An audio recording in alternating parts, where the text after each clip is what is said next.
नमस्कार दोस्तों ट्रंप के खिलाफ प्रधानमंत्री नरेंद्र मोदी कुछ नहीं बोल रहे, अमित शाह कुछ नहीं बोल रहे, लेकिन चंद्रबाबू नायडू चुप नहीं है। एनडीए की सरकार, नरेंद्र मोदी की सरकार, नरेंद्र मोदी जिनकी वजह से प्रधानमंत्री हैं, वो बैसाखी चंद्रबाबू नायडू ट्रंप के ऊपर फायर हो गए और उन्होंने सीधे सीधे ट्रंप को खरी खोटी सुना दी है।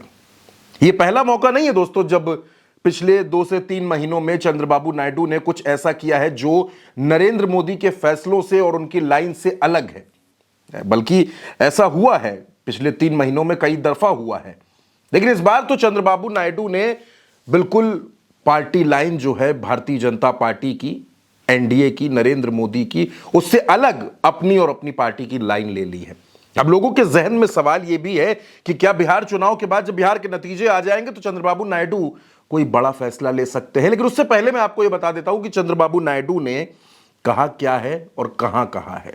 चंद्रबाबू नायडू ने दोस्तों एक किसान रैली में यह कहा कि ट्रंप ने जो टैरिफ लगाया है, जो 25% टैरिफ का जिक्र हो रहा है, उस टैरिफ से देश के किसानों की कमर टूट जाएगी किसानों की। और साफ तौर पर उन्होंने यह भी कहा कि जो सी फूड हम भेजते हैं, जिसका मार्केट तकरीबन 2.25 बिलियन के आसपास का है, तो ऐसे में जो वो लोग हैं जो सी फूड एक्सपोर्ट करते हैं, सी फूड, झींगा इसको एक्सपोर्ट करते हैं, उनकी आर्थिक व्यवस्था टूट जाएगी। पहले भी ट्रंप को लेकर चंद्रबाबू नायडू ने नरेंद्र मोदी की सरकार को यह बताने की कोशिश की थी, लेकिन अब जब ट्रंप ने 25% टैरिफ का और उसके साथ साथ पेनाल्टी का ऐलान कर दिया तो चंद्रबाबू नायडू खुलकर सामने आ गए। और जब सब चुप हैं, प्रधानमंत्री भी चुप हैं, रक्षा मंत्री भी चुप हैं, अमित शाह भी चुप हैं, नीतीश कुमार चुप है, ऐसे दौर में चंद्रबाबू नायडू खुलकर ट्रंप के विरोध में खड़े हो गए। आप याद कीजिए दोस्तों, इससे पहले जब बिहार में एसआईआर शुरू हुआ तो चंद्रबाबू नायडू ने इसका भी विरोध किया था और उन्होंने कहा था कि चुनाव से ऐन मौके पर यह जो हो रहा है यह ठीक नहीं है, कम से कम 6 महीने पहले यह होना चाहिए था। चंद्रबाबू नायडू ने इस पर भी सवाल खड़े कर दिए थे। और सबसे बड़ी बात, डिलिमिटेशन यानी कि परसीमन के मसले पर भी चंद्रबाबू नायडू के सुर कुछ तीखे हो गए थे। स्टालिन डिलिमिटेशन का विरोध कर रहे थे, कहा यह जा रहा था कि दक्षिण भारत के साथ अन्याय हो सकता है, तब भी डिलिमिटेशन पर चंद्रबाबू नायडू के सुर भी स्टालिन से मिलते हुए नजर आए थे। और अब चंद्रबाबू नायडू जो बात बोल रहे हैं वो तो बिल्कुल विपक्ष की बात हो गई।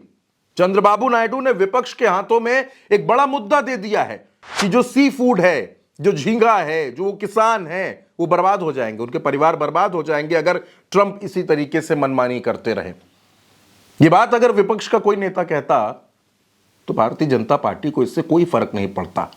लेकिन अब क्योंकि चंद्रबाबू नायडू, वो चंद्रबाबू नायडू जिनके कंधे पर यह सरकार टिकी है, वो चंद्रबाबू नायडू नाराज हो गए हैं और उन्होंने साफ तौर पर ट्रंप को खरी खोटी सुना दी है। तमाम अखबारों में यह खबरें दोस्तों सुर्खियों में छाई हुई हैं कि आखिर चंद्रबाबू नायडू करना क्या चाहते हैं। डिलिमिटेशन, उसके बाद एसआईआर, उसके बाद अब ट्रंप के फैसले का खुला विरोध। बार बार विपक्ष के कहने पर, प्रदर्शन करने पर भी एक बार भी प्रधानमंत्री ने सदन में ट्रंप का नाम तक नहीं लिया। उन्होंने यह नहीं कहा कि डोनाल्ड ट्रंप झूठ बोल रहे हैं, वॉर रुकवाने में उनका कोई किरदार नहीं है, सरकार खामोश है, चुप है।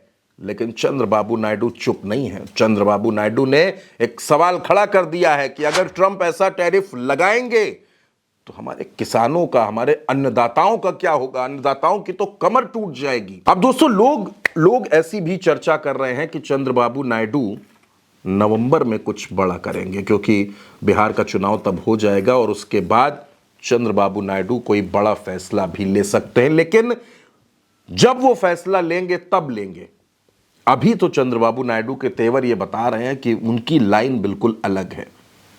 एनडीए के इकलौते नेता हैं जो खुलकर सामने खड़े हो गए हैं, विरोध में खड़े हो गए हैं कि ट्रंप का टैरिफ बर्दाश्त नहीं है।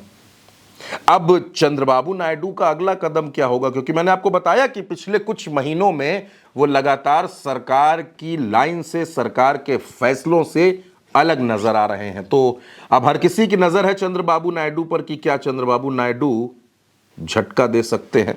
इस पर आप क्या सोचते हैं दोस्तों? आप अपनी राय हमें ज़रूर बताइएगा और उल्टा चश्मा यूसी को सब्सक्राइब करना बिल्कुल मत भूलिएगा। नमस्कार।